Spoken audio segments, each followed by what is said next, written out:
नारायण नारायण। आज हम पढ़ रहे हैं राम कथा मंदाकिनी प्रथम प्रवचन। श्री रामः शरणं मम। भगवान श्री रामभद्र की महती अनुकंपा से पुनः इस वर्ष यह सुखद संयोग मिला है जब संगीत कला मंदिर ट्रस्ट तथा संगीत कला मंदिर के तत्वावधान में भगवान श्री राम की मंगलमयी गाथा की कुछ चर्चा की जा सके। यह परंपरा 29 वर्षों से चली आ रही है और आज 30वें वर्ष में प्रवेश कर रही है। सचमुच कथा की यह अनवरत चलने वाली परंपरा प्रभु की कृपा तथा आप सबकी श्रद्धा भावना के संयोग के बिना संभव नहीं थी।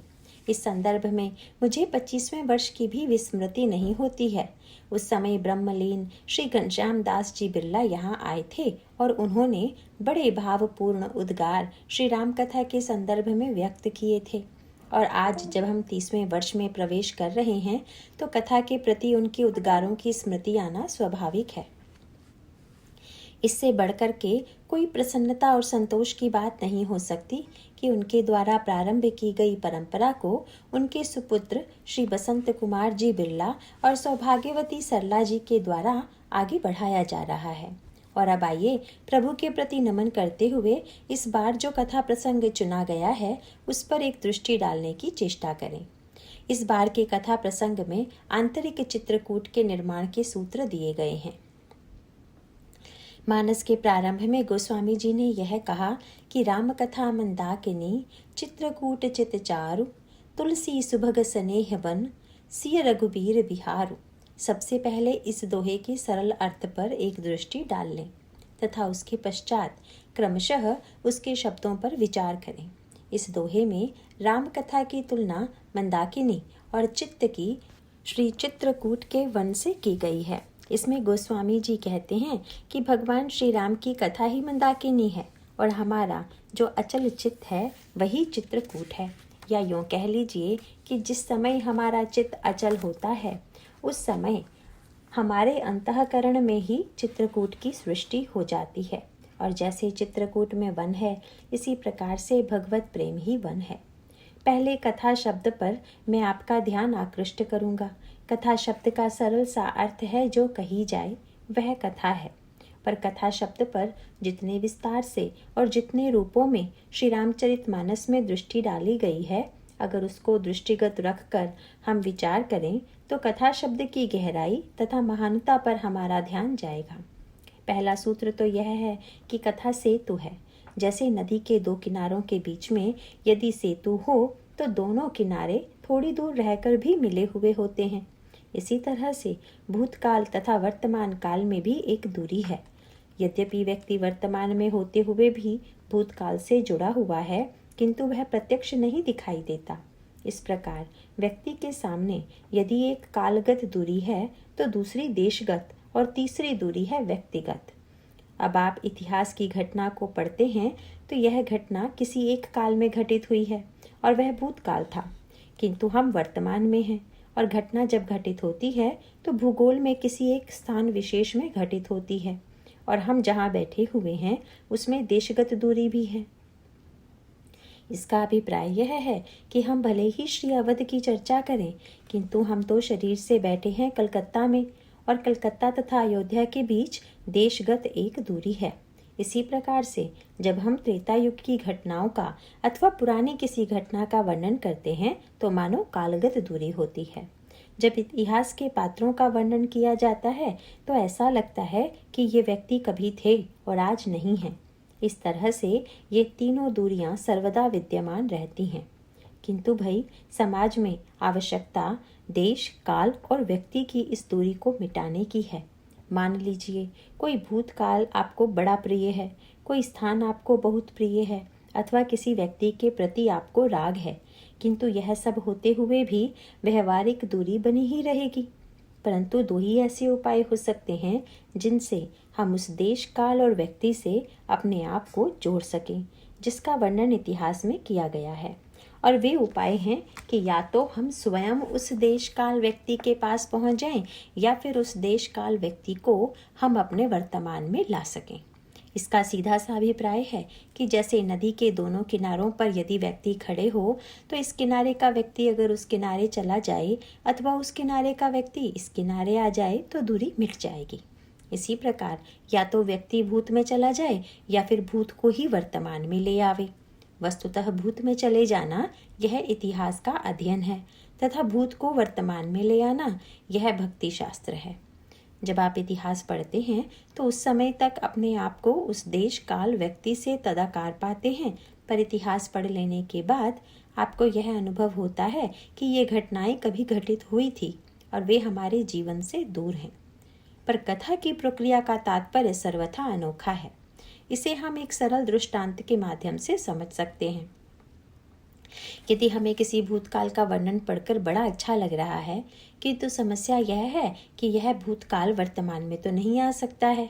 मान लीजिए त्रेता युग में राम राज्य एक आदर्श राज्य था और राम राज्य का वर्णन पढ़कर व्यक्ति को स्वाभाविक रूप में प्रसन्नता होगी ही, किंतु उसको पढ़ने मात्र से व्यक्ति की समस्याओं का समाधान तो नहीं हो जाएगा। भूतकाल के रामराज्य की श्रेष्ठता को यदि हम वर्तमान में नहीं ला सकते तो हमारा आनंद केवल बौद्धिक आनंद है। उसकी परिणति व्यवहारिक रूप में नहीं है, उसका पूरा लाभ नहीं है, किंतु इतिहास के द्वारा उत्पन्न की गई जो देश काल तथा वैयक्तिक दूरियां हैं, उन्हें मिटाने का जो अद्भुत सेतु है, उसी का नाम कथा है। आइए इस संदर्भ में अब श्री रामचरितमानस के कई प्रसंगों पर दृष्टि डालें और उनका अंतरंग तात्पर्य समझने की चेष्टा करें। इस दोहे में चित्त की तुलना चित्रकूट से की गई। इसका अभिप्राय क्या है? सर्वप्रथम इस पर विचार करें। आप रामकथा में यह पढ़ते अथवा सुनते हैं कि जब भगवान श्री राम ने अयोध्या के राज्य का परित्याग किया तब वे चित्रकूट में जाकर बसे और वही श्री राम तथा श्री भरत का मिलन हुआ। लेकिन पढ़ने अथवा सुनने के बाद यह लगता है कि जो चित्रकूट त्रेता युग में था, आज यदि उसका रूप है भी तो हमारे यहाँ से दूर है। और इसी प्रकार जब हम यह पढ़ते हैं कि त्रेता युग में हुआ तो हमें लगता है कि हम तो कलियुग में बैठे हुए हैं, और जब हमें यह सुनने को मिलता है कि श्री भरत और श्री भगवान श्री राम का मिलन होने पर श्री भरत भाव में डूब गए, तो हमें लगता है कि जब श्री भरत का मिलन हुआ तो उनको आनंद की अनुभूति हुई होगी। हमें इससे क्या लाभ? इसीलिए गोस्वामी जी ने एक बड़ी मीठी बात कही। लंका विजय के पश्चात जब भगवान श्री राम लौट करके अयोध्या आए और श्री भरत से उनका मिलन हुआ, तो उस मिलन की घटनाओं का वर्णन कथा के माध्यम से कर रहे हैं भगवान शंकर और श्रोता है पार्वती। जब पार्वती जी सुनती हैं कि गहे भरत पुनि प्रभु पद पंकज, नमत जिन्हई सुर मुनि शंकर अज, परे भूमि नहीं उठत उठाए, बर करी कृपा सिंधु उर लाए, श्यामल गात रोम भय ठाड़े, नव राजीव नयन जल बाढ़े, राजीव लोचन स्रवत जल, तन ललित पुलकावली बनी, अति प्रेम हृदय लगाई अनुजहि, मिले प्रभु त्रिभुवन घनी। प्रभु मिलन अनुजहि सोह मोह, पही जाति नहीं उपमा करी, जनु प्रेम और सिंगार तनु, धरि मिले वर सुषमा लही। भगवान श्री राघवेंद्र विमान से उतर चुके हैं, पर श्री भरत प्रभु से जानबूझकर कुछ दूरी बनाए हुए हैं, क्योंकि भरत को चित्रकूट की याद भूली नहीं। चित्रकूट में हुआ यह था कि जब भरत सारे गुरुजनों और समाज को लेकर गए तो उन्होंने सारे अयोध्या वासियों को मंदाकिनी के किनारे स्थापित किया कि आप लोग यहाँ विराजमान रहिए और मैं जाकर आश्रम में प्रभु के चरणों में साष्टांग प्रणाम करूंगा। वस्तुतः दैन्य के कारण श्री भरत के मन में यह भय समाया हुआ था कि कहीं ऐसा ना हो, राम लखन उसी सुनि मम नाऊ, उठी जनी अनत जाहि तजि ठाऊ। पता नहीं प्रभु मुझसे कितना रुष्ट हैं, लक्ष्मण भैया तो पता नहीं मुझ पर कितना क्रोध है, और इतने बड़े समाज के सामने वह क्रोध प्रकट ना हो, इसीलिए मैं अकेले में ही जाकर प्रभु को प्रणाम कर लूं। यह श्री भरत की भावना थी। जब श्री भरत गए और भगवान राम का मिलन हुआ तो श्री राम अपने रामत्व को भूल गए और श्री भरत अपने भरतत्व को भूल गए। न तो भगवान श्री राम ने भरत से पूछा कि भरत, मैंने सुना है कि तुम्हारे साथ गुरुदेव आए हुए हैं, माताएं आई हुई हैं और अयोध्या के नागरिक आए हुए हैं, किंतु वे लोग कहाँ हैं? और श्री भरत भी मिलन के रस में ऐसे डूबे कि वे भी प्रभु को स्मरण नहीं दिला पाए कि माताएं मंदाकिनी के तट पर प्रतीक्षा कर रही हैं, गुरुदेव प्रतीक्षा कर रहे हैं, किंतु दोनों के द्वारा ऐसा कार्य कैसे हो गया? इस संदर्भ में गोस्वामी जी ने एक सुंदर सा सूत्र दे दिया। उनसे पूछा गया कि श्री राम और श्री भरत बोल क्यों नहीं रहे हैं। श्री राम भरत से यह क्यों नहीं पूछ रहे हैं कि भरत, तुम्हारी यात्रा कुशल पूर्वक तो हुई। श्री भरत प्रभु से यह क्यों नहीं कह रहे हैं कि प्रभु और लोग भी आए हुए हैं। और तब तुलसीदास जी ने उत्तर देते हुए कहा कि समस्या यह है कि कोउ कछु कहई न कोउ कछु पूछा, प्रेम भरा मन निज गति छूछा। वस्तुतः यहाँ पर तो मन परिपूर्ण रूप से प्रेम रस में डूब गया है। इस मिलन में न तो मन रह गया है, न बुद्धि ही रही, न ही चित्त रहा और न अहंकार रह गया। परम प्रेम पूरन दो भाई, मन बुद्धि चित्त अहमति बिसराई। इसीलिए इस मिलन की एक विशेषता यह भी है कि इस मिलन में न तो शरीर में रोमांच हुआ, न आंखों में आंसू आए, न ही कुशल प्रश्न हुआ और न गला रुंधा। साधारणतया प्रेम के व्याकुलता भरे जो लक्षण माने जाते हैं, वे लक्षण कोई नहीं आए, और आए भी तो कैसे? क्योंकि शरीर में रोमांच तो तब होता है, आंखों में आंसू तो तब आते हैं जब मन में आनंद की अनुभूति हो रही हो, और जहाँ मन ही न रह गया हो तो फिर यह लक्षण कहाँ से प्रकट होंगे। शिष्टाचार के जो प्रश्न करते हैं वे बुद्धि से करते हैं, पर जहाँ बुद्धि ही न रह गई हो वहाँ परस्पर कुशल प्रश्न कैसे किया जाएगा।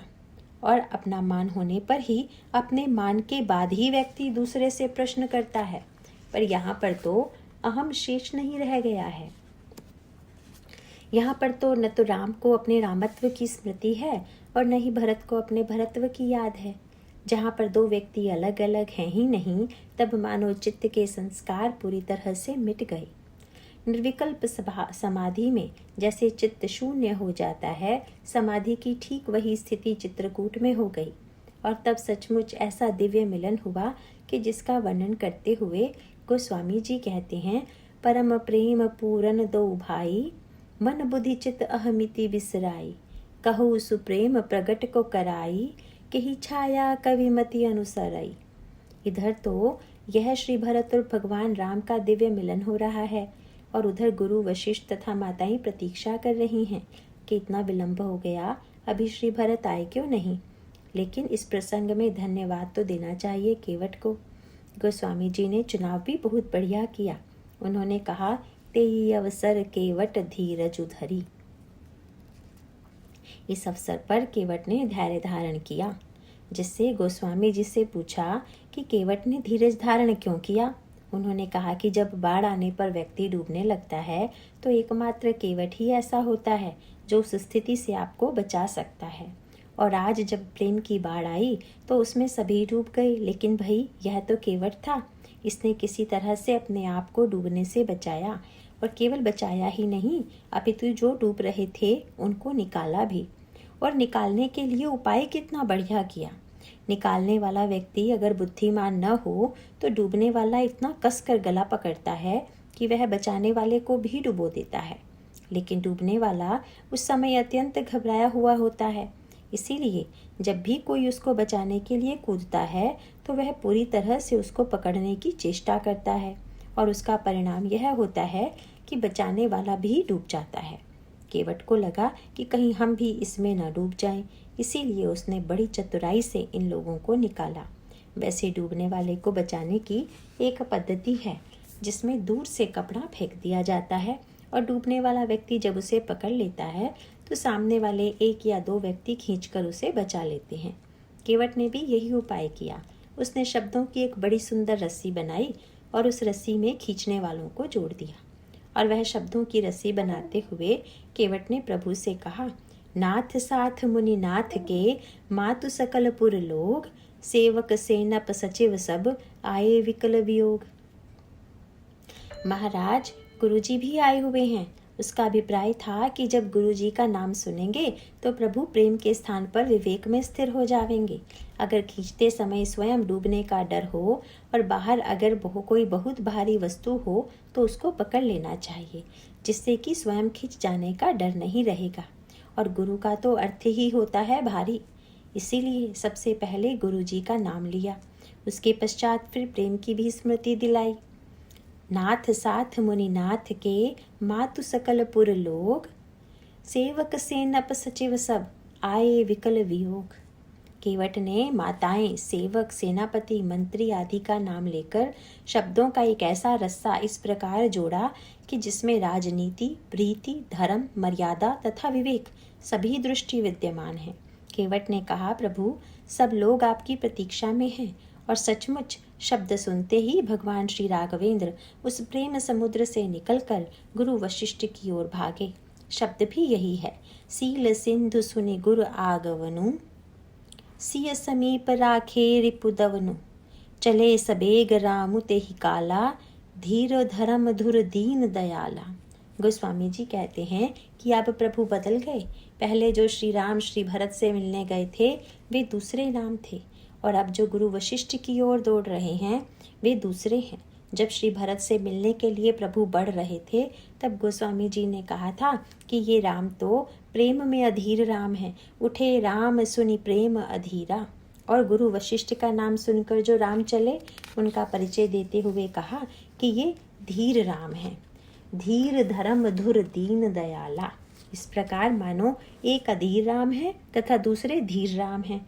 और यह बिल्कुल ठीक है, क्योंकि अगर प्रेम में कोई धीर रह जाए तो वह प्रेम किसी काम का नहीं, और विवेक में धीरता खो जाए तो विवेक किसी काम का नहीं।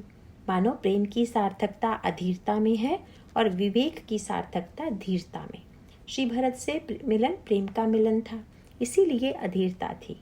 और इस समय धर्म के स्वरूप गुरुदेव की ओर चले, इसीलिए भगवान श्री राम स्वयं धीरता की स्थिति में आ गए, मर्यादा तथा धर्म की स्थिति में आ गए। और तब प्रभु ने गुरु वशिष्ठ के चरणों में दूर से साष्टांग प्रणाम किया।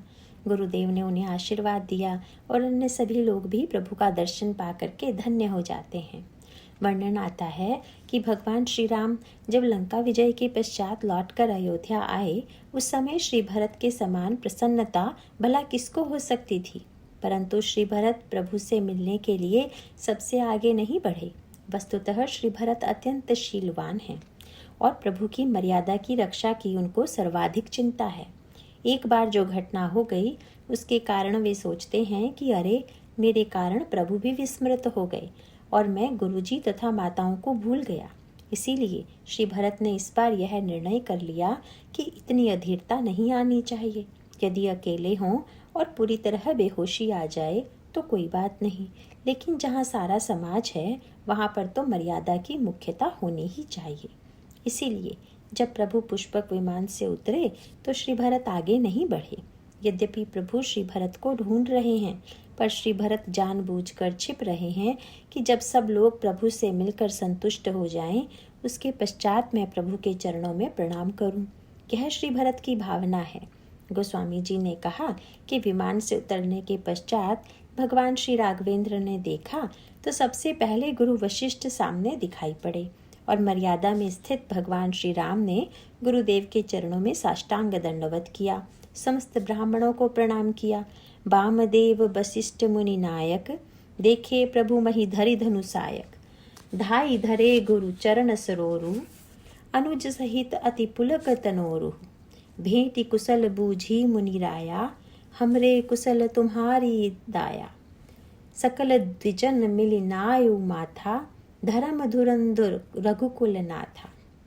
फिर वही धर्म धुरंधर राम जो गुरु वशिष्ठ से मिल रहे हैं, ब्राह्मणों को प्रणाम कर रहे हैं। जब सबसे मिल चुके तब पीछे से श्री भरत ने दौड़ करके प्रभु के चरण कमलों को पकड़ लिया। गहे भरत पुनि प्रभु पद पंकज, नमत जिन्हई सुर मुनि शंकर अज। और यहाँ पर अंतर है, चित्रकूट में श्री भरत ने प्रभु के चरणों को नहीं पकड़ा, अपितु दूर से ही प्रभु को प्रणाम किया था। पाहि नाथ कही पाहि गोसाई, भूतल परे लकुट की नाई। और इस समय गहे भरत पुनि प्रभु पद पंकज। इस प्रकार दोनों मनस्थितियों में भिन्नता है। उस समय की भावना यह थी कि प्रभु, मैं तो आपके समक्ष मुंह दिखाने योग्य नहीं हूँ, आपको स्पर्श करने योग्य भी नहीं हूँ। वस्तुतः यह भरत तो गिरा हुआ है और इस गिरे हुए भरत को उठाना केवल आपकी कृपा के द्वारा ही संभव है। इसीलिए वे निकट न जाकर के दूर से प्रणाम करते हैं। और इस समय श्री भरत की भावना यह है कि प्रभु 14 वर्ष बाद लौट कर आए हैं। अब इन चरणों को इतना कस कर पकड़ लूं कि फिर कहीं जाने न पावें। भक्त के हृदय की यही भावना है तथा गहे शब्द में भी यही अर्थ समाहित है। इस संदर्भ में एक बड़ी प्रसिद्ध गाथा आती है। कहा जाता है कि एक बहुत ही बड़े भावपूर्ण चित्रकार ने भगवान का एक ऐसा चैतन्य चित्र बनाया कि सचमुच उस चित्र में चेतना का संचार हो गया और भगवान बोलने लगे। चित्रकार ने चित्र तो सुंदर बनाया था, किंतु उसमें चरण नहीं बनाए थे। भगवान ने चित्रकार को उलाहना दिया कि तुमने मेरे सारे अंग प्रत्यंग इतने सुंदर बनाए, पर मेरे चरण नहीं बनाए, भूल गए क्या? चित्रकार ने कहा कि महाराज, मुझे यही डर लगता है कि चित्र में चरण बनते ही आप कहीं चले न जाएं, इसीलिए चरण ही नहीं बना रहा हूँ। इसी प्रकार श्री भरत ने इस समय प्रभु के चरणों को कसकर पकड़ लेते हैं और उसके पश्चात भगवान श्री राम बलपूर्वक श्री भरत को उठाकर हृदय से लगा लेते हैं। परे भूमि नहीं उठत उठाए, बर करी कृपा सिंधु उर लाए। प्रभु का अभिप्राय था, नहीं भरत, तुम्हारे द्वारा हाथ पकड़ने की आवश्यकता नहीं है। अरे तुम्हारे प्रेम से मैं इतना बंदी हो गया हूँ कि अगर मैं चाहूँ तो भी तुम्हें छोड़ करके कहीं जाने में मैं सक्षम नहीं हूँ। ऐसी सामर्थ्य मुझ में नहीं है। और साथ ही प्रभु तथा श्री भरत दोनों की आंखों में आंसू आ गए। इस समय चित्रकूट वाली स्थिति नहीं है। यहाँ पर तो श्री भरत ने अपने भरत्व को बचा रखा है, श्री राम ने अपने रामत्व को बचा रखा है। मन में रस की अनुभूति हो रही है। गोस्वामी जी उस स्थिति का वर्णन करते हुए कहते हैं, श्यामल गात रोम भय ठाड़े, नव राजीव नयन जल बाढ़े। राजीव लोचन स्रवत जल, तन ललित पुलकावली बनी। अति प्रेम हृदय लगाई अनुजही, मिले प्रभु त्रिभुवन धनी। पूर्ण प्रेम तो नहीं, पर अति प्रेम तो है ही। यहाँ पर परम और उसके साथ पूर्ण शब्द जोड़ा गया। परम प्रेम पूर्ण दो भाई। और यहाँ पर केवल अति प्रेम हृदय लगाई अनुजही, मिले प्रभु त्रिभुवन धनी। पूछा गया, दृश्य कैसे लग रहा है? बोले, प्रभु मिलत अनुजही सोह, मोह पही जान नहीं उपमा कही। जनु प्रेम और सिंगार तनु, धरी मिले बर सुषमा लही। ऐसा लग रहा है जैसे प्रेम और श्रृंगार दोनों साकार रूप धारण करके मिल रहे हों। प्रेम मानो श्री भरत हैं और मूर्तिमान श्रृंगार मानो प्रभु हैं। और इस दिव्य मिलन में बूझत कृपा निधि कुशल भरत ही, बचन बेगिन आवही। प्रभु भरत से पूछते हैं, भरत तुम कुशल पूर्वक तो हो? और भरत का गला ऐसा रुंधा हुआ है कि बचन बेगिन आवही, श्री भरत के मुख से शब्द नहीं निकल पा रहा है। कभी कभी मिष्ठान्न देख करके व्यक्ति के मुंह में पानी आ जाता है। इसी प्रकार कथा में यदि वर्णन किया जाए तो यदि सुनने वाले सचमुच रसिक है तो उसके मन में जो बात आनी चाहिए वही पार्वती जी के मन में आ गई। पार्वती जी ने भगवान शंकर से कहा, महाराज जरा यह भी तो बताइए कि जब श्री भरत तथा श्री राम परस्पर मिले तो दोनों को कितना सुख मिला। उस समय भगवान शंकर को एक घटना की स्मृति हो आई। जिस समय लंका से लौटकर श्री हनुमान जी आए और उन्होंने प्रभु के चरणों में प्रणाम किया, उस प्रसंग में वक्ता भी शंकर जी थे। और जब श्री भरत का भगवान श्री राम से मिलन हुआ तो भी शंकर जी ही वक्ता हैं, पर दोनों में एक अंतर है। हनुमान जी के प्रसंग में कहते कहते शंकर जी चुप हो गए और श्री भरत के प्रसंग में चुप नहीं हुए। दोनों प्रसंगों में पार्थक्य क्यों है, इस पर जरा विचार करें। जिस समय रावण ने अंगद से कहा कि तुम्हारी सेना में केवल एक ही वीर है जिसने नगर को जला दिया और कोई वीर है ही नहीं, उस समय अंगद ने रावण से कहा कि सत्य नगर कपि जा रेऊ, बिनु प्रभु आय सुपाई। फिर न गयऊ सुग्रीव पही, तेहि भय रहा लुकाई। रावण क्या बंदर ने सचमुच नगर जला दिया और इसके साथ साथ एक वाक्य जोड़ दिया, बिनु प्रभु आय सुपाई। फिर न गयऊ सुग्रीव पही, तेहि भय रहा लुकाई। ओहो, वह बंदर तो यहाँ से लौट कर गया ही नहीं। हम लोगों को आश्चर्य हो रहा था कि वह लौटा क्यों नहीं, पर अब तुम्हारे मुंह से कारण पता चला है कि उसने लंका को जला दिया। प्रभु ने तो लंका को जलाने के लिए कहा नहीं था, उसने बिना आज्ञा के लंका जला दी, इसीलिए वह लौट करके नहीं गया। लगता है कहीं छिप गया होगा। पढ़ करके लगता है कि वह तो अंगद सरासर झूठ बोल रहे हैं, पर सत्य तो यह है कि इस शब्द के अंतरंग अर्थ पर यदि आप दृष्टि डालें तो प्रतीत होगा कि अंगद का शब्द स्थूल अर्थों में सत्य न होते हुए भी भाव तथा विचार की भूमि में बिल्कुल सत्य है। अंगद के शब्द पर आप जरा दृष्टि डालें। उन्होंने पहला वाक्य कहा, सत्य नगर कपि जा रहे हो। क्या बंदर ने तुम्हारे नगर को जला दिया? अंगद का अभिप्राय है कि अगर बंदर ने जला दिया तो नगर नहीं होगा, कोई झोंपड़ी होगी, और लंका अगर नगर है तो उसको जलाने वाला बंदर नहीं होगा। ये दोनों बातें तो परस्पर विरोधी हैं। इसीलिए आगे चल करके अंगद जी ने ये स्पष्ट भी कर दिया, कसरे सठ हनुमान कपि। अरे दुष्ट, एक और तो कहता जा रहा है कि लंका जला दी और फिर भी उन्हें बंदर कह रहा है। हनुमान जी का नाम नहीं ले रहा है, अपितु कह यही रहा है कि है कपि एक महाबलशीला, एक बंदर बड़ा बलवान है। अंगद का व्यंग यह था कि तुम कितने बड़े मूर्ख हो। यद्यपि तुम समझ तो यह बैठे हो कि तुम सब जानते हो, पर सत्य तो यह है कि जिसको लंका के प्रत्येक नागरिक ने पहचान लिया उसको तुम अब भी नहीं पहचान पा रहे हो। तुम्हारा दुर्भाग्य यही है। वर्णन आता है कि श्री हनुमान जी लंका जला रहे थे। उस समय लंका का प्रत्येक राक्षस कहने लगा कि यह तो बंदर हो ही नहीं सकता।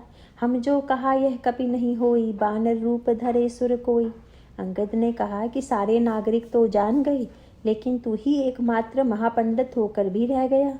तुझे अभी तक यह नहीं पता चला कि नगर जलाने वाला भला बंदर कैसे होगा। और बिनु प्रभु आय सुपाई तो बिल्कुल ठीक है, क्योंकि हनुमान जी को प्रभु ने आज्ञा नहीं दी थी लंका जलाने की। आगे चलकर प्रभु श्री राम ने हनुमान जी से पूछा, हनुमान तुमने लंका कैसे जलाई? तो हनुमान जी के सामने यह प्रश्न था कि यह प्रशंसा हो रही है या जवाब तलब किया जा रहा है। नगर जला दिया यह तो प्रशंसा की बात है, पर यदि यह पूछ रहे हैं कि मेरी आज्ञा के बिना तुमने किसकी आज्ञा से नगर जलाया, यह विचारणीय प्रश्न है। इसीलिए उस दृश्य का वर्णन करते हुए गोस्वामी जी ने लिखा है कि जब प्रभु ने हनुमान जी की प्रशंसा की तो हनुमान जी ने बड़े ध्यान से प्रभु के मुख की ओर देखा। सुनी प्रभु वचन बिलो की मुख। और सचमुच हनुमान जी को न तो प्रभु की आज्ञा मिली थी और न ही वे लंका को जलाने का संकल्प लेकर गए थे। लेकिन जब लौट कर आए और प्रभु ने प्रश्न पूछ दिया कि कहु कपि रावण पालित लंका, कही विधि दह्यु दुर्ग अति बंका। यद्यपि प्रभु ने पूछा तो था केवल लंका जलाने के विषय में, पर हनुमान जी ने बड़े विस्तार से सुनाते हुए कहा कि महाराज, नाधि सिंधु हाटकपुर जारा, निशिचर गण विधि विपन उजारा।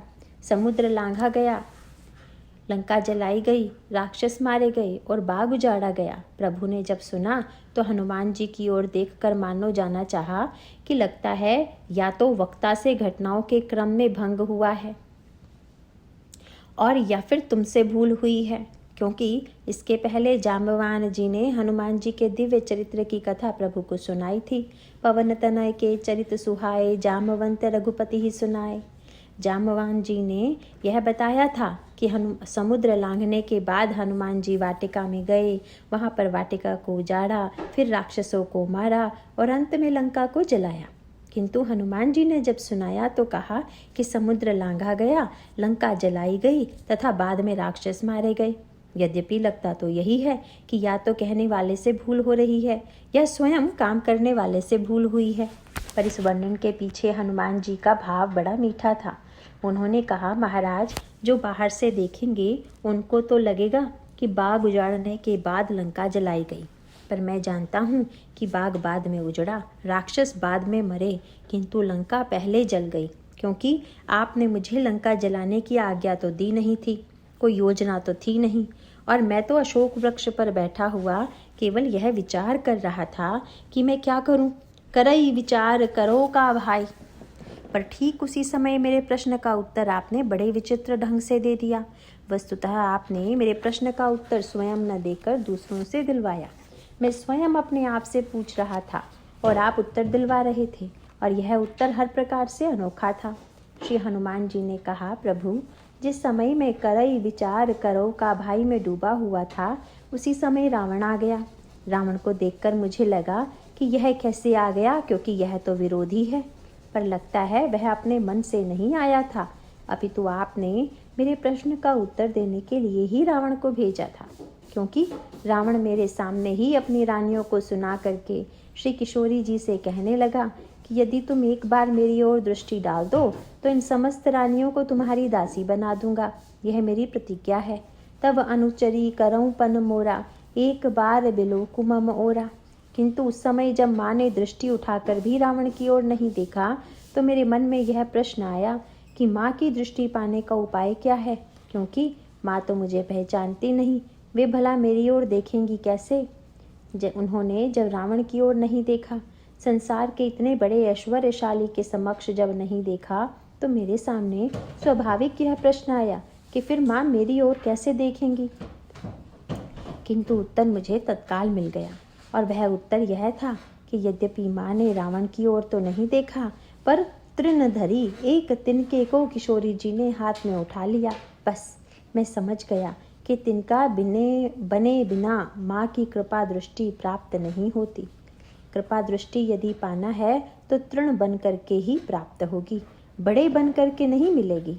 श्री हनुमान जी ने कहा, प्रभु उस दृश्य को देख करके मेरे मन में थोड़ा उल्हाने का भाव यह आया कि प्रभु ने लंका में जनक नंदिनी सीता जी को अकेले भेज दिया, उनकी रक्षा के लिए कोई नहीं भेजा। अपितु विचित्र दृश्य यह है कि चारों ओर से राक्षसियां घेरे हुए उन्हें डराने की चेष्टा कर रही हैं। मुझे लगा यह क्या विडंबना है, प्रभु की यह कैसी लीला है, ऐसा प्रभु ने क्यों किया है। किंतु प्रभु इस प्रश्न का उत्तर भी आपने मुझे उसी प्रसंग में दे दिया जिस समय श्री किशोरी जी ने रावण को फटकाया और क्रोध में आकर रावण चंद्रहास तलवार निकालकर उन्हें मारने दौड़ा। उस समय मेरे समक्ष बड़ा भारी संकट आ गया। रावण जब मेरे सामने ही तलवार लेकर आगे बढ़ रहा था, तब मेरे मन में यह इच्छा होनी स्वाभाविक ही थी कि मैं कूद पड़ूं और इस दुष्ट राक्षस से तलवार छीनकर उसी से इसका सिर काट दूं। पर मुझे लगा कि आपने तो आज्ञा नहीं दी है, अब मैं क्या करूं। किंतु प्रभु जब मैं इस दुविधा में था, उसी समय मंदोदरी ने आगे बढ़कर रावण का हाथ पकड़ लिया। बस मैं समझ गया कि आपने मुझे उत्तर दिया है कि हनुमान, बचाने वालों को तो मैंने लंका में ही रख छोड़ा है, उसके लिए तुम्हारी या अन्य किसी की आवश्यकता नहीं है। श्री हनुमान जी ने कहा, प्रभु स्वाभाविक तो यही है कि मंदोदरी यह चाहे कि श्री सीता जी की मृत्यु हो जाए, क्योंकि रावण तो मंदोदरी को सीता जी की दासी बनाने के लिए तैयार है, पर मंदोदरी स्वयं रोक देती है। इससे बढ़कर के उत्तर भला क्या होगा। उन्होंने कहा, प्रभु यदि मैं कूद पड़ता तो मुझे भ्रम हो जाता कि मैं ना होता तो आज श्री सीता जी को कौन बचाता, पर आपने दिखा दिया कि मैंने तो रावण के घर में ही ऐसा व्यक्ति पहले से भेज दिया है। प्रभु इसके बाद भी जीव अगर अभिमान करे कि यह कार्य मैं करता हूँ तो इससे बढ़कर धृष्टता और कोई नहीं होगी। हनुमान जी ने कहा, प्रभु जब रावण माँ को धमकी देकर चला गया तो बाद में राक्षसियाँ उन्हें डराने लगी। भवन गयऊ 10 कंधर, इहाँ पिसाचिनी वृंद, सीत ही त्रास दिखावही, धरहि रूप बहुमंद। फिर मेरे मन को चिंता हुई कि इन राक्षसियों से सीता जी को मुक्ति कैसे मिले। लेकिन अचानक उन्हीं राक्षसियों में एक राक्षसी बोल उठी, सचमुच कैसी अद्भुत लीला है प्रभु आपकी। जिन राक्षसियों को रावण ने चुन चुन करके श्री सीता जी को डराने के लिए रख छोड़ा था, श्री सीता जी को अपनी ओर आकृष्ट करने के लिए रख छोड़ा था, उन्हीं में से एक अन्य राक्षसी से कहने लगी कि मैंने आज एक सपना देखा है, वह मैं तुम लोगों को बताना चाहती हूँ। मैंने देखा है कि लंका में एक बंदर आया हुआ है। यह सुनते ही हनुमान जी ने कहा, प्रभु मेरा भ्रम आज दूर हो गया, क्योंकि मुझे भ्रम हो गया था कि लंका निश्चर निकर निवासा, यहाँ कहाँ सज्जन कर वासा। लंका तो राक्षसों की नगरी है, यहाँ पर सज्जन का वास कैसे कहाँ होगा। जब विभीषण जी मिले तो भी मुझे विश्वास नहीं हो रहा था। हाँ, यह लगा था कि चलो एक संत निकल आया, लेकिन जब त्रिजटा भी निकल आई तो मुझे लगा कि यहाँ पुरुषों में भी संत हैं तथा स्त्रियों में भी संत हैं, यहाँ संतों की कोई कमी नहीं है। और प्रभु मानो आपने यह सत्य सिद्ध कर दिया कि सब ही सुलभ सब दिन सब देसा। संत प्रत्येक देश में होते हैं, प्रत्येक काल में होते हैं तथा प्रत्येक व्यक्ति के लिए सुलभ होते हैं। इस पंक्ति का इससे बढ़कर प्रमाण क्या होगा कि त्रिजटा भी उन्हीं राक्षसियों में से निकल आई। पर प्रभु, अगली बात जब त्रिजटा ने कही तो मैं चकित हो गया, क्योंकि त्रिजटा ने कहा कि बंदर आया हुआ है और वह लंका जलावेगा। यह वाक्य सुनकर तो मैं बड़े चक्कर में पड़ गया। मुझे लगा कि लंका जलाने की आज्ञा तो मुझे प्रभु ने दी नहीं है और त्रिजटा कह रही है कि बंदर लंका जलावेगा। और बाद में भी जब लंका जल गई तो मैं समझ गया कि लंका को तो आपने अपने मन में पहले ही जला दिया था और जलाने के बाद त्रिजटा को स्वप्न में बता भी दिया था। इसीलिए महाराज, बाग उजाड़ना तो बाद में हुआ, लंका तो वस्तुतः तभी जल गई जब त्रिजटा ने स्वप्न सुनाया था। बाहर घटना कब हुई यह तो दूसरों को देखने की बात है, पर यह घटना वस्तुतः आपके संकल्प में तो पहले ही पूरी हो गई थी। यहाँ पर भी वही गीता वाला क्रम दिखाई देता है। विराट रूप में भीष्म, द्रोण, कर्ण आदि को मरा हुआ देखकर जब अर्जुन पूछता है, महाराज इन्हें मारना है या ये मर चुके हैं, तो भगवान यही कहते हैं कि मय्यई वैते निहिता पूर्वमेव, मैंने तो इन्हें पहले ही मार दिया है, पर निमित्त मात्रम भव सव्यसाचिन, केवल व्यवहार में निमित्त बन करके तुम इस घटना को पूरा करोगे। तुम्हारे अंतःकरण में कर्तृत्व का अभिमान नहीं आना चाहिए। इसी प्रकार हनुमान जी ने प्रभु को सुनाते समय यह कहा, नाधि सिंधु हाटकपुर जारा, निश्चन गण विधि विपिन उजारा। तो मानो उन्होंने त्रिजटा के स्वप्न को जोड़ करके प्रभु को संकेत दिया कि प्रभु भुलावा मत दीजिए। क्या मैं यह जानता था, क्योंकि आपने न तो मुझे फल खाने की आज्ञा दी थी, न बाग उजाड़ने की, और न ही लंका जलाने का आदेश दिया था। उस समय हनुमान जी ने सफाई देते हुए बहुत बढ़िया संकेत किया।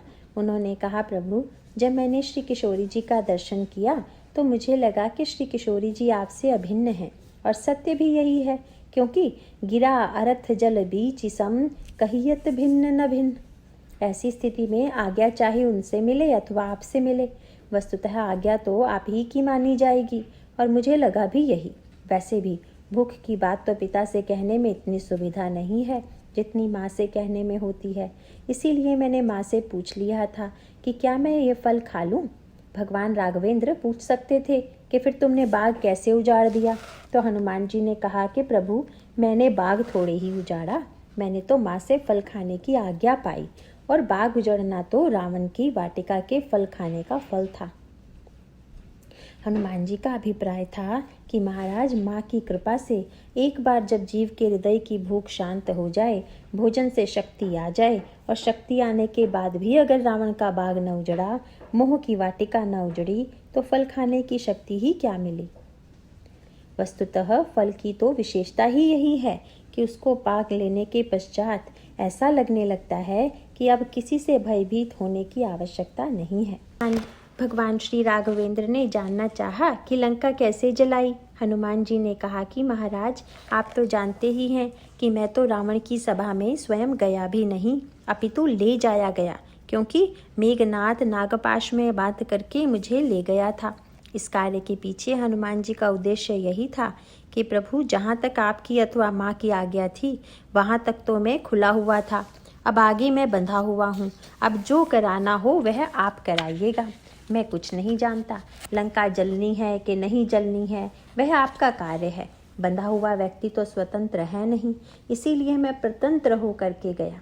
जब रावण ने यह कहा कि इस बंदर की पूंछ में कपड़ा लपेट करके घी तेल डाल करके आग लगा दो, तो मैं गदगद हो गया कि वाह रे प्रभु, सचमुच लंका जलाने वाली योजना आप ही की है। पर आपने चुनाव भी कैसा विलक्षण किया। अब भला बताइए कि लंका जलाने के लिए मैं कहाँ से घी तेल कपड़ा ले आता, कहाँ से आग ले आता, पर सारा प्रबंध आपने उस रावण से ही करा दिया जिसका नगर जलना था। इससे बढ़ करके आपके प्रताप की कोई विलक्षणता हो ही नहीं सकती। जब अंगद यह कहते हैं कि फिर न गयो, तो यहाँ उनका अभिप्राय यही है कि हनुमान जी कृतित्व शून्य होकर के गए हैं, मैं लेकर प्रभु के पास नहीं गए हैं। बहुधा जब हम कोई काम करके लौटते हैं तो हम कहते हैं कि मैंने यह किया है, पर अंगद के द्वारा यह कहना कि वह बंदर तो लौट करके गया ही नहीं, अथवा वह तो बड़ा छोटा सा बंदर था, इसका अभिप्राय यह है कि श्री हनुमान जी जब प्रभु के सामने गए तो छोटे से बन करके गए, अपने को कृतित्व से शून्य करके मैं से शून्य होकर गए। इसीलिए उनका जाना वैसा नहीं है जैसा कि लोक दृष्टि में माना जाता है। वस्तुतः अंगद के द्वारा चतुराई से की जाने वाली यह हनुमान जी की स्तुति थी। हनुमान जी सचमुच इतने कृतित्व शून्य हैं कि वे आए भी तो बिल्कुल पीछे और यात्रा का कोई वर्णन ही नहीं सुना रहे हैं। वैसे तो प्रभु अंतर्यामी हैं, सब जानते हैं, पर लीला में सोचने लगे किसने कार्य किया होगा। श्री हनुमान जी तो ऐसे छिपे हुए थे कि जैसे कोई बहुत बड़ी भूल करके आया हो जिससे कि सामने न आना चाहे। और तब श्री जाम्बवान जी ने कहा, महाराज ये समस्त कार्य तो हनुमान जी ने किए हैं। नाथ काहू कीन्हु हनुमाना, राखे सकल कपिन के प्राणा। और तब भगवान राम ने उनको हृदय से लगाया। उस समय जब प्रभु ने श्री हनुमान जी की प्रशंसा की तो वर्णन आया कि सुनी प्रभु वचन विलो की मुख, गात हर्ष हनुमंत, चरण परेउ प्रेमाकुल, त्राहि त्राहि भगवंत। हनुमान जी प्रभु के चरणों में गिर पड़े और हनुमान जी के मुख से वाक्य निकला, प्रभु रक्षा कीजिए, रक्षा कीजिए। उसके बाद जब भगवान राम श्री हनुमान जी को उठाने लगे तो एक अद्भुत दृश्य यह उपस्थित हो गया कि प्रभु कर पंकज कपि के सीसा। श्री हनुमान जी का सिर प्रभु के चरणों पर है और भगवान श्री राघवेंद्र उनका सिर पकड़ करके उन्हें उठाना चाहते हैं। तब श्री हनुमान जी को लगा कि प्रभु अपनी कृपा के द्वारा मुझे उठा रहे हैं, क्योंकि जीव तो गिरता ही है लेकिन प्रभु अपनी कृपा के द्वारा ही उसे उठाते हैं। प्रभु का भाव यह था कि हनुमान, जब मैंने तुम्हारे सामने दोनों हाथ जोड़ करके तुम्हारा सिर उठाया तो मानो मैं स्वयं को ऋणी के रूप में स्वीकार कर रहा था कि भाई मैं तो तुमसे ऋण लेता ही रहा हूँ और अब भी जो ऋण देना हो दे दो। भक्त और भगवान के भाव का जब ऐसा अद्भुत दृश्य हुआ तो कथा बंद हो गई। यह अंतर क्यों पड़ गया? अयोध्या के मिलन में शंकर जी की कथा बंद नहीं हुई, पर हनुमान जी के प्रसंग में कथा बंद हो गई। और उसका सूत्र यही है कि भरत जी के प्रसंग में शंकर जी को लगा कि प्रभु श्री भरत से मिल रहे हैं, पर हनुमान जी के प्रसंग में अंतर यह है कि जो कथावाचक भगवान शंकर हैं वे ही हनुमान जी हैं। इसीलिए शंकर जी कथा कहते समय यह अनुभव नहीं कर रहे हैं कि प्रभु हनुमान जी को उठा रहे हैं, अपितु उन्हें तो ऐसा लगता है मानो मैं ही प्रभु के चरणों में सिर रखे हुए हूँ तथा प्रभु मुझे ही उठा रहे हैं। और जब उस समय रस लेने में बिल्कुल डूब गए तो फिर कथा आगे कैसे बढ़े। इसीलिए गोस्वामी जी का शब्द यही था कि प्रभु कर पंकज कपि के सीसा, सुमरी सो दशा मगन गौरीसा। शंकर जी मग्न हो गए। इसका अभिप्राय यह है कि उन्हें यदि यही अनुभव हो रहा होता कि हनुमान जी मिल रहे हैं तो मौन न होते, वाणी बंद नहीं होती, डूबते नहीं, तब तो वे बुद्धि से कहते। अयोध्या वाले मिलन में भरत जी और प्रभु के मिलन का वर्णन तो शिव जी बहुत मधुरता से करते हैं, पर कथा बंद नहीं हुई। किंतु यहाँ पर तो थोड़ी देर कथा बंद रही। प्रभु कर पंकज कपि के सीसा, सुमरी सो दशा मगन गौरीसा। गोस्वामी जी कहते हैं कि थोड़ी देर के बाद में सावधान मन करि पुनि शंकर, लागे कहन कथा अति सुंदर। भगवान शंकर अपने उस रस से निकलकर बाहर विवेक में आते हैं और फिर आगे की कथा पार्वती जी को सुनाते हैं। जब श्री भरत तथा श्री राम का मिलन हुआ तो पार्वती जी को लगा कि शंकर जी के द्वारा किए जा रहे इस वर्णन में तो बड़ा ही आनंद आ रहा है, और चलिए कथा भी बंद नहीं हो रही है। शंकर जी ने बड़े भावपूर्ण शब्दों में उस दृश्य का वर्णन करते हुए कहा, पार्वती प्रभु मिलत अनुजहि सोह मोह, पही जान नहीं उपमा कही, जानू प्रेम अरु श्रृंगार तनु, धरी मिले वर सुषमा लही, बूझत कृपा निधि कुशल भरत ही, वचन बेगिन आवई। पार्वती जी ने पूछ दिया, महाराज यह तो बताइए कि श्री भरत जी को कैसा सुख मिला। उन्होंने कहा, पार्वती मुझसे क्यों पूछ रही हो, सत्य तो यह है कि सुनु सिवा सो सुख बचन मन, ते भिन्न जान जो पावई। जो पा रहा है उससे पूछो कि कैसा सुख मिल रहा है।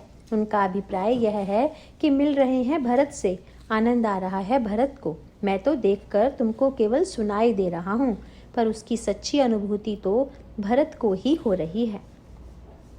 इसमें मूल सूत्र यही है कि अगर हम देश, व्यक्ति, परिचिन्न केवल भूतकालिक रस को लें तो उसमें भी आनंद की अनुभूति तो आती ही है, पर वह रस जो स्वयं को प्राप्त होने में आता है उसकी प्राप्ति संभव नहीं है। अर्थात भगवान के चरित्र को यदि हम देश, काल और व्यक्तित्व की दूरी के आधार पर केवल सुनेंगे तो पूर्ण रस से दूर रहेंगे। इतिहास और कथा का अंतर यही है कि इतिहास केवल भूतकाल की घटनाएं हैं तथा कथा का अभिप्राय है कि जो भूतकाल को वर्तमान में ऐसा मिला दे कि आपको स्वयं ऐसा अनुभव होने लगे कि हम इस समय उसी युग में पहुंच गए हैं। आप भक्त से तद्रूपता का अनुभव करें तथा स्वयं उस आनंद की अनुभूति करें।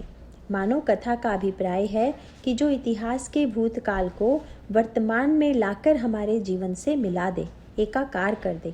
इस संदर्भ में एक उपाख्यान का वर्णन आपके सामने किया जा चुका है। कहा जाता है कि एक भक्त विवाह का उत्सव मनाने के लिए मंडप बना रहा था। किसी ने पूछ दिया कि विवाह तो त्रेता युग में हुआ था, अब मंडप क्यों बना रहे हो? भक्त ने कहा, उस विवाह मंडप में एक कमी रह गई थी, उसे पूरा कर रहा हूँ। सामने वाले ने पूछा, क्या कमी रह गई थी? वह बोला, भाई उस विवाह मंडप में दशरथ जी थे, गुरु वशिष्ठ थे, जनक थे, सतानंद थे, सब थे, पर मैं नहीं था। और इस मंडप की विशेषता यह है कि इसमें मैं भी रहूँगा। मेरे लिए तो आनंद तभी आवेगा जब हम स्वयं मंडप में उपस्थिति रहकर विवाह रस का अनुभव करें। बस मूल सूत्र यही है कि आज भी वह अनुभूति हमारे जीवन में कथा के द्वारा संभव है। वस्तुतः राम कथा मंदाकिनी चित्रकूट चित चारु का तात्पर्य तो स्पष्ट ही कथा है।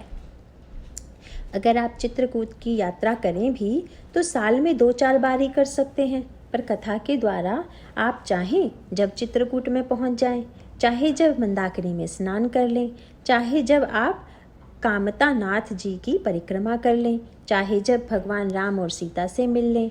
अगर इतनी सरलता आप चाहते हैं तो कथा अवश्य सुन लें। इसका सीधा सा अभिप्राय है कि अपने अंतःकरण को ही आप चित्रकूट बना लीजिए, उसमें प्रेम का वन लगाइए और इसी प्रेम के वन में श्री सीता जी और भगवान राम का विहार होगा तथा हम स्वयं उस विहार के आनंद को अनुभव करेंगे। नारायण नारायण।